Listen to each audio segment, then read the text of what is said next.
The Secret of Success. In every chapter of this book, mention is made of the money-making secret that has made fortunes for the exceedingly wealthy men whom I have carefully analyzed over a long period of years. The secret was first brought to my attention by Andrew Carnegie. The canny, lovable old Scotsman carelessly tossed it into my mind when I was but a boy. Then he sat back in his chair with a merry twinkle in his eyes, and watched carefully to see if I had brains enough to understand the full significance of what he'd said to me. When he saw that I had grasped the idea, he asked if I would be willing to spend 20 years or more preparing myself to take it to the world, to men and women who, without the secret, might go through life as failures. I said I would, and with Mr. Carnegie's cooperation, I have kept my promise. Editor's Comments. In 1908, during a particularly down time in the U.S. economy and with no money and no work, Napoleon Hill took a job as a writer for Bob Taylor's magazine. He was hired to write success stories about famous men. Although it would not provide much in the way of income, it offered Hill the opportunity to meet and profile the giants of industry and business, the first of whom was the creator of America's steel industry, multimillionaire Andrew Carnegie, who was to become Hill's mentor. Carnegie was so impressed by Hill's perceptive mind that following their 3-hour interview he invited Hill to spend the weekend at his estate so they could continue the discussion. During the course of the next 2 days, Carnegie told Hill that he believed any person could achieve greatness if they understood the philosophy of success and the steps required to achieve it. "It's a shame," he said, "that each new generation must find the way to success by trial and error when the principles are really clear-cut." Carnegie went on to explain his theory that his knowledge could be gained by interviewing those who had achieved greatness, and then compiling the information and research into a comprehensive set of principles.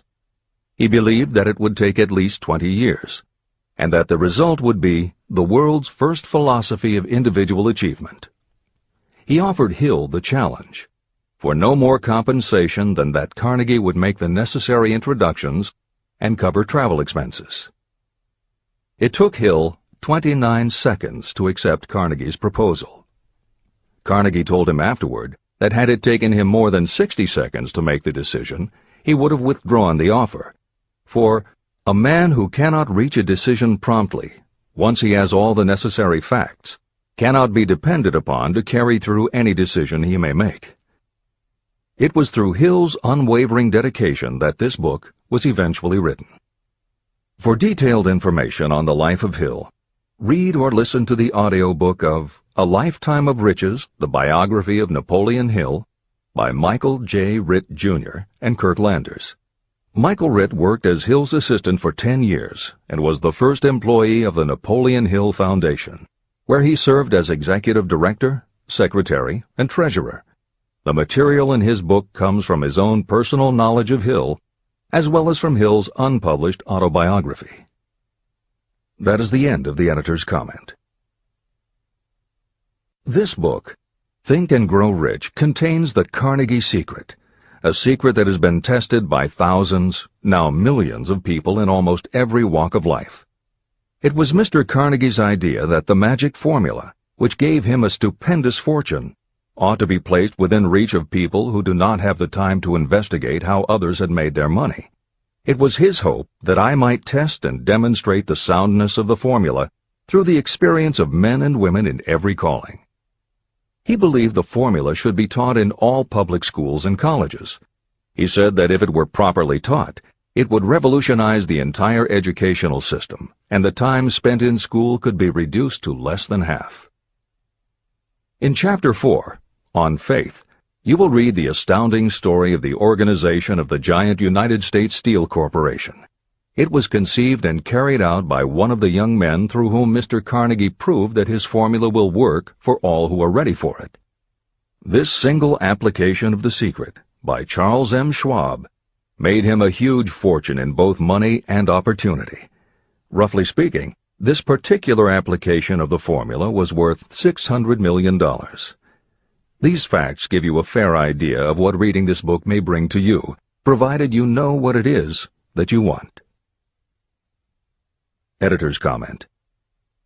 According to one method of calculation, through inflation alone, it would take approximately $20 in 2001 to buy what $1 would have bought in 1901. However, to find the contemporary equivalent value of $600 million is not simply a matter of multiplying by the increase in the cost of living. Although there are other factors and variables in calculating buying power, even by conservative estimates, the $600 million would translate into at least $12 billion at the beginning of the 21st century. That's the end of the editor's comment. The secret was passed on to thousands of men and women who have used it for their personal benefit. Some have made fortunes with it. Others have used it successfully in creating harmony in their homes. A clergyman used it so effectively that it brought him an income of upwards of $75,000 a year, approximately $1.5 million in contemporary terms. Arthur Nash, a Cincinnati tailor, used his near-bankrupt business as a guinea pig on which to test the formula. The business came to life and made a fortune for its owners. The experiment was so unique that newspapers and magazines gave it millions of dollars worth of publicity. The secret was passed on to Stuart Austin Weir of Dallas, Texas. He was ready for it, so ready that he gave up his profession and studied law. Did he succeed? You'll read the answer in Chapter 6, Specialized Knowledge. While I was the advertising manager of the LaSalle Extension University, I had the privilege of seeing J.G. Chaplin, president of the university, use the formula so effectively that he made LaSalle one of the great extension schools of this country. The secret is mentioned no fewer than 100 times throughout this book. It has not been directly named, for it seems to work more successfully when it is merely left in sight, where those who are ready and searching for it may pick it up. That is why Andrew Carnegie passed it to me without giving me its specific name. If you are ready to put it to use, you will recognize this secret at least once in every chapter, but you will not find an explanation of how you will know if you are ready. That would deprive you of much of the benefit you will receive when you make the discovery in your own way. If you have ever been discouraged, if you have had difficulties that took the very soul out of you, if you have tried and failed, if you were ever handicapped by illness or physical affliction, the story of my own son's discovery and use of the Carnegie formula may prove to be the oasis in the desert of lost hope for which you have been searching. This secret was extensively used by President Woodrow Wilson during the World War, and by President Roosevelt during the Second World War. It was passed on to every soldier in the training received before going to the front. President Wilson told me it was a powerful factor in raising the funds needed for the war. A peculiar thing about this secret is that those who acquire and use it find themselves literally swept on to success. However, as is often pointed out in this book, there is no such thing as something for nothing. The secret cannot be had without paying a price, although the price is far less than its value. Another peculiarity is that the secret cannot be given away, and it cannot be purchased for money. Unless you are intentionally searching for the secret, you cannot have it at any price. That is because the secret comes in two parts, and in order for you to get it, one of those parts must already be in your possession. The secret will work for anyone who is ready for it. Education has nothing to do with it. Long before I was born, the secret had found its way into the possession of Thomas A. Edison, and he used it so intelligently that he became the world's leading inventor, although he had only 3 months of schooling. The secret was passed on to Edwin C. Barnes, a business associate of Mr. Edison's. He used it so effectively that he accumulated a great fortune and retired from active business while still a young man. You will find his story at the beginning of the next chapter. It should convince you that riches are not beyond your reach, and that no matter where you are in life, you can still be what you wish to be. Money, fame, recognition, and happiness can be had by you if you are ready and determined to have these blessings. How do I know these things? You should have the answer before you finish this book. You may find it in the very first chapter or on the last page. While I was doing the research that I had undertaken at Andrew Carnegie's request, I analyzed hundreds of well-known men. Many of them attributed the accumulation of their vast fortunes to the Carnegie secret. Among these men were Henry Ford. Founder of the Ford Automobile Company, Ford started with no money and little education, yet became one of the most successful self-made businessmen in American history. William Wrigley, Jr., a traveling salesman who found that his customers liked the chewing gum he gave away as a premium better than the goods he sold, so he started his own company. John Wanamaker. Known as the Merchant Prince, he created the world's first department store and was hailed for his innovations in marketing, customer service, and employee benefits. James J. Hill. Known as the Empire Builder, he built the transcontinental Great Northern Railway, encouraged homesteading in the West, then established shipping routes linking America to Asia. George S. Parker. A school teacher who grew tired of fixing his students' pens, he created a new design, founded the Parker Pen Company, and turned a simple idea into a fortune. E. M. Statler. The son of a poor pastor, he started as a bellboy and worked his way up until he was able to start his own chain of Statler hotels, famous for their luxury and service with a smile. Henry L. Doherty.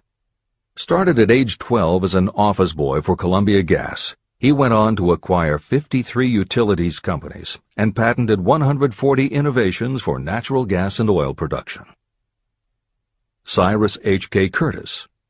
Starting with a small agricultural weekly, Curtis turned it into Ladies' Home Journal, created Saturday Evening Post, then assembled one of the largest newspaper empires.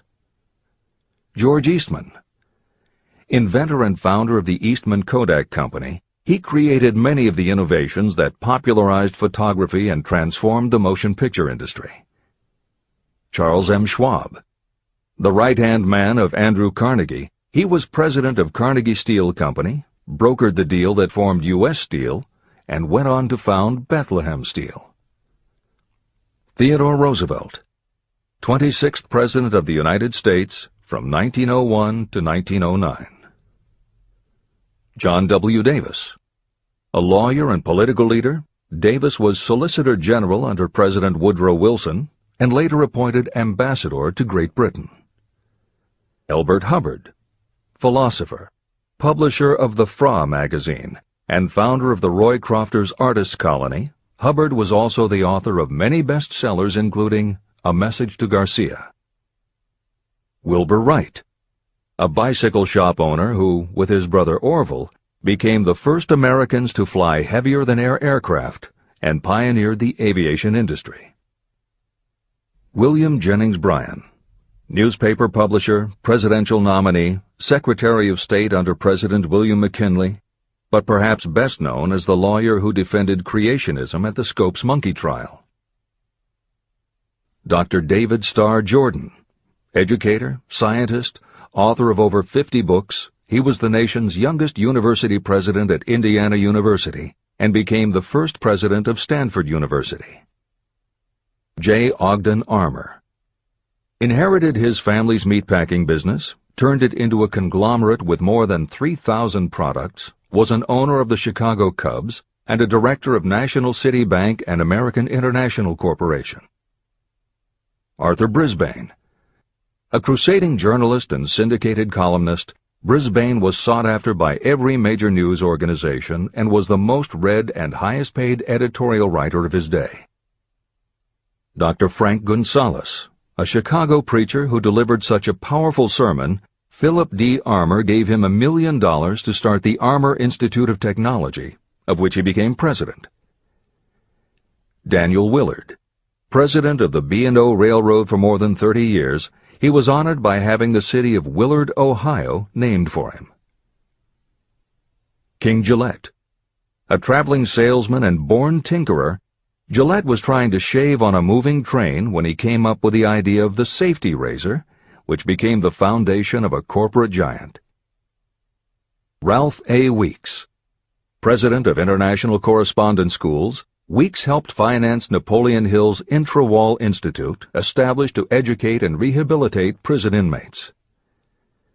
Judge Daniel T. Wright, instructor at Georgetown Law School, where Napoleon Hill was studying when Bob Taylor's magazine gave him the assignment to write a profile of Andrew Carnegie. John D. Rockefeller. With $1,000 in savings plus another $1,000 borrowed from his father, he started a kerosene company which he grew into the giant Standard Oil and one of the world's greatest fortunes. Thomas A. Edison. Inventor and entrepreneur, he perfected the electric light bulb, the phonograph, the motion picture camera, and owned the rights to more than 1,000 patented inventions. Frank A. Vanderlip. A poor boy who became a journalist, social reformer, and self-made millionaire, he was president of the National City Bank, now Citibank, and Assistant Secretary of the Treasury. F. W. Woolworth. A clerk in a general store, he pioneered the idea of fixed-price selling and self-service and forever changed retail selling with a chain of Woolworth 5 and 10 cent stores. Colonel Robert A. Dollar. Starting with a small schooner bought to haul lumber down the West Coast, he built the Dollar Steamship Company, the largest fleet of luxury liners sailing under the U.S. flag. Edward A. Filene. Founder of the Boston-based stores, he devised revolutionary methods of distribution and merchandising and became famous for the first bargain basement department. Edwin C. Barnes. The only man Thomas Edison ever had as a partner, Barnes took Edison's failing dictaphone and sold it so successfully it became a fixture in offices and made him a multimillionaire. Arthur Nash. A Cincinnati tailor who used his bankrupt business as a guinea pig for the Carnegie Secret and was so successful the newspapers made him famous as Golden Rule Nash. Clarence Darrow. Famed as a lawyer, public speaker, and defender of the underdog, Darrow is best known as the lawyer who defended teaching the theory of evolution at the Scopes monkey trial. Woodrow Wilson. 28th President of the United States of America from 1913 to 1921. William Howard Taft. 27th President of the United States of America from 1909 to 1913. Luther Burbank. World-renowned horticulturalist who introduced over 800 varieties of new plants in his effort to improve the quality of plants and thereby increase the world's food supply. Edward W. Bok. Although he had only 6 years' schooling, by the age of 20 he was editor of Ladies' Home Journal, which he helped to build into the world's most widely circulated magazine. Frank A. Munsey. A telegraph operator who quit to launch Argosy magazine, then parlayed his fortune into a newspaper empire that included the Washington Times and the New York Herald. Elbert H. Gary. Chairman of U.S. Steel, at the time the largest corporation in the world, Gary spearheaded the construction of its first major project, the Gary Works Steel Plant, and the city of Gary, Indiana. Dr. Alexander Graham Bell.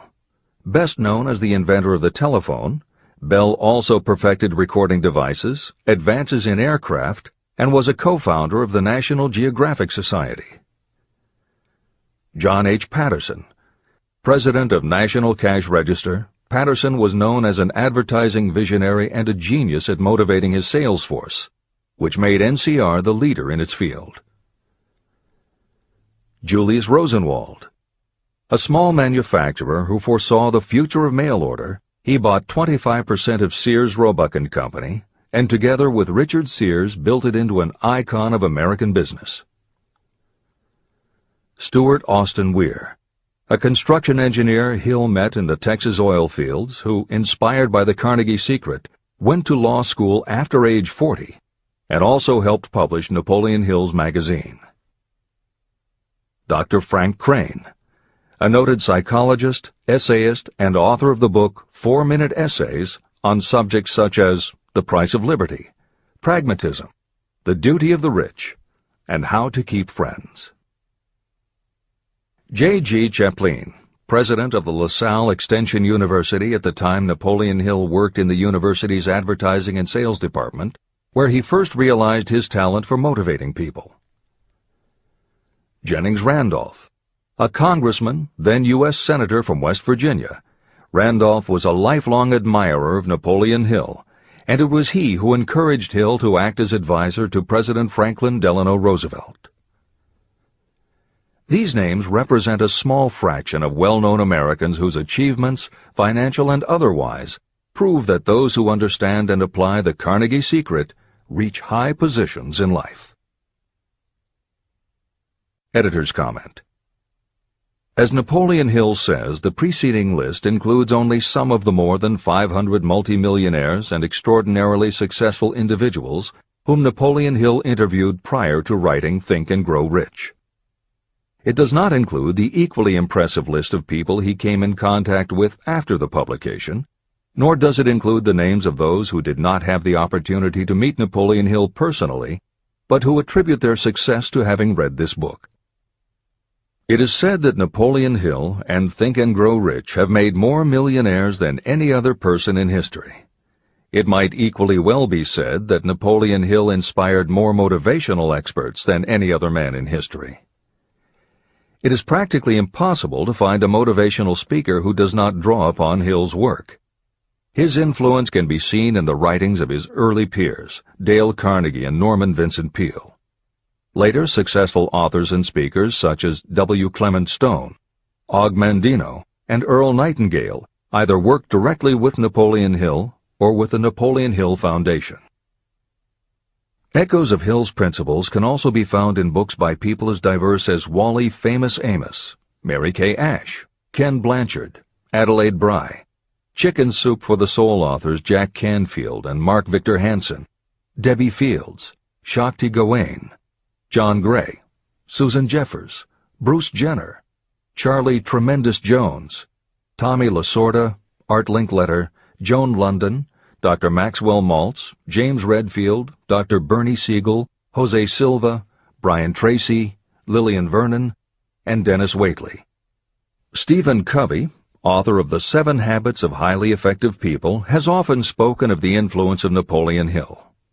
Anthony Robbins, arguably the most successful motivational author and speaker at the beginning of the 21st century, has acknowledged Napoleon Hill as a personal hero.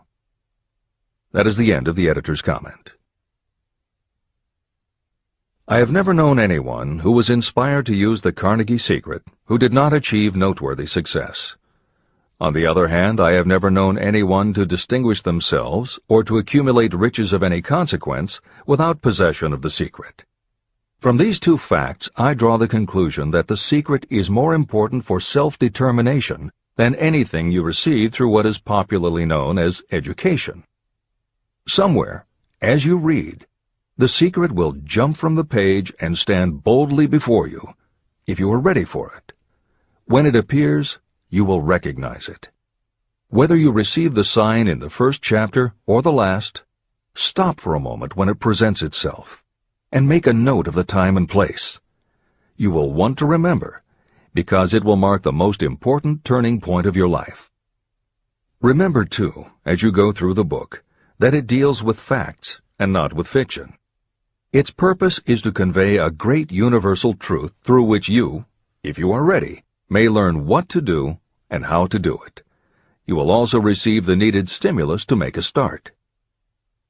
As a final word of preparation, may I offer one brief suggestion which may provide a clue how the Carnegie secret may be recognized? It is this: achievement and all earned riches have their beginning in an idea. If you are ready for the secret, you already possess one half of it. Therefore, you will recognize the other half the moment it reaches your mind. Editor's comment. Unlike much of the business and motivational literature available, Think and Grow Rich is not written for readers to skip around from chapter to chapter, taking a concept here and an idea there to solve the problem of the moment. This book is written as a carefully integrated whole, to be read in its entirety, from beginning to end. Concepts that are introduced in one chapter recur in other chapters where their meaning and significance rely upon the reader having already assimilated the earlier knowledge. The chapters are designed to build upon one another in such a way that every word is to be read, every idea is to be considered, and every concept is to be understood and absorbed. Think and Grow Rich is often called the first philosophy of personal achievement, and a philosophy is more than a collection of solutions to business problems. A philosophy is a system of principles that will guide your thoughts and actions, and provide you with a code of ethics and a standard of values. Think and Grow Rich will not just change what you think, it will literally change the way you think. In preparing this new and updated edition, every aspect of Think and Grow Rich has been analyzed to ensure its relevance to the current business climate. In those instances where material might be considered dated or out of step with contemporary practices, the original text has been updated or augmented with relevant new material. A hallmark of the original edition of Think and Grow Rich is that in every chapter Napoleon Hill cites real-life examples based on his own first-hand knowledge of America's most successful self-made multimillionaires. In this edition, every one of Hill's stories has been retained, and the editors have added contemporary examples and modern parallels which clearly demonstrate that Hill's principles are as up-to-date as today and still guiding those who succeed. In addition to contemporary examples, where the editors felt it would be of interest to the reader, we have included marginal notes that provide relevant information about recent developments. Where applicable, we have also suggested books or other materials that complement various aspects of Napoleon Hill's philosophy. On a more technical note, the editors have approached the written text as we would that of a living author. When we encountered what modern grammarians would consider run-on sentences, outdated punctuation, or other matters of form, we opted for contemporary usage. Those readers familiar with earlier editions will note that the chapter numbers have been changed in this edition. Originally, Think and Grow Rich began with an unnumbered chapter, a word from the author. In this edition, that text appears as Chapter 1, and is renamed The Secret of Success. The chapters that follow are renumbered sequentially and proceed in their original order. This is the end of the editor's comments.